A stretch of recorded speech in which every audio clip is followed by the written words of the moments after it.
What's up, guys? No Elite here, and welcome back to another episode of Q&A Monday.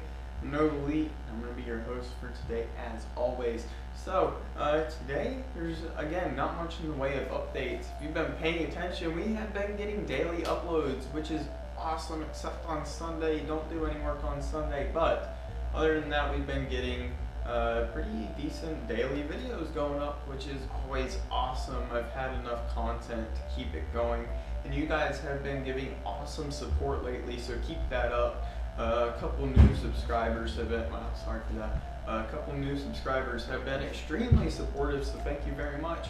And recently we also hit 150 subscribers, which is pretty cool. We went from 100 to 150 much faster than we went from 0 to 50, so that's awesome. And then you guys who have been here since the beginning know all about that. But anyways, let's skip on right into your questions, because we got a couple good ones for today. So the first one today that I figured we'd just knock out of the park really quick is something that I think a lot of people need to hear. I won't mention the name of who said this because, I mean, just privacy reasons, I don't think they would want their name out there for this. But someone mentioned to me today that they really enjoyed my videos, but they didn't feel they could put out the same kind of quality, so they were just going to quit.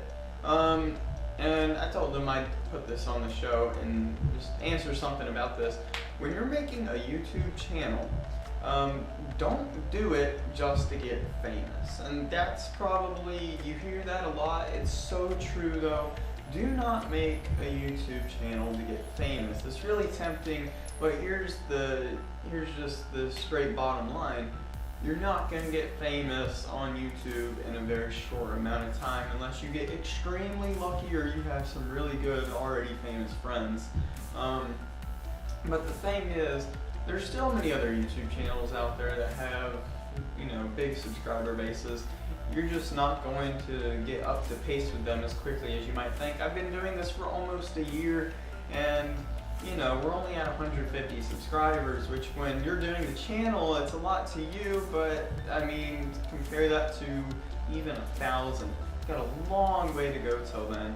So if you don't honestly enjoy filming and editing videos, don't even bother with it. But if you do enjoy making the videos, don't get discouraged at first. It takes a really long time. You get better at it over time. It's really awkward talking to a camera at first, but you get used to it, and eventually your videos start getting a little bit better quality. So there's that. So the next question comes from Alec Wall. So he asked me what are the guns that I have. I think I'm going to save that for a separate episode this week. I think I'm going to try that. But specifically he said, which guns do you have with upgrades? Now, I did do this because I figured this would be a short thing to put in the video. This thing right here is very, very close to being finished. I'm not completely done with it yet. There's still a couple things I have to do to it. Right now it's got a flat hop. I like to call it a flat hop. I might explain that one in a separate video too. And it sounds a little bit crazy, but basically what I did is I took the bucking out of it, or not the bucking, but the hop up nub, and for some reason CYMAs, it actually makes it pretty much like a flat hop, and I think I found a pretty good way to explain it. So this thing technically has a flat hop in it, and upgraded battery kinda, and soon we're getting a longer tight bore barrel going into this thing with a full suppressor instead of my makeshift one right here, just to cover up the orange tip. That I just needed to cover up something that will cover up the orange tip, because that gives you away a lot. Unless you're in California or Massachusetts, then that's really, really not a good idea. Don't do that. But yeah, that's pretty much it for that one. I'm gonna make a separate video with all of my guns in it to show you that one. I do have quite a few that I've collected over the years. Alright, so our final question today comes from Eagle Eye M16. I believe that's the name. I may have got it wrong, but I think that's right. This was on the topic of the Cedar Creek Airsoft CQB field. And I'm still not sure how much info I can give away from that. I think I can give this much away. He wanted to know what the FPS ratings were going to be for the field.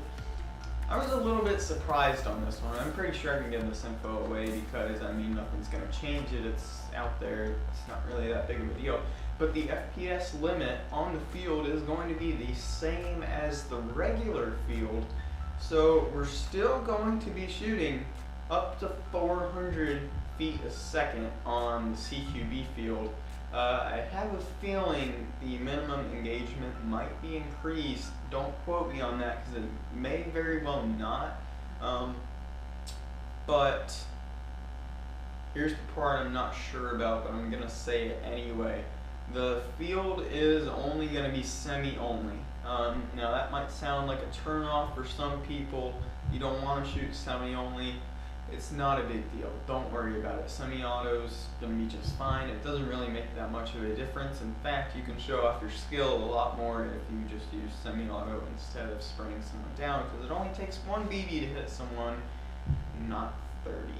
So that's going to be it for me today, guys. I hope you enjoyed. If you did, make sure to hit that like button. And if you haven't subscribed already, please do. It always makes the world a better place. So that's it for me today, guys, and I'll see you in the next one. Goodbye.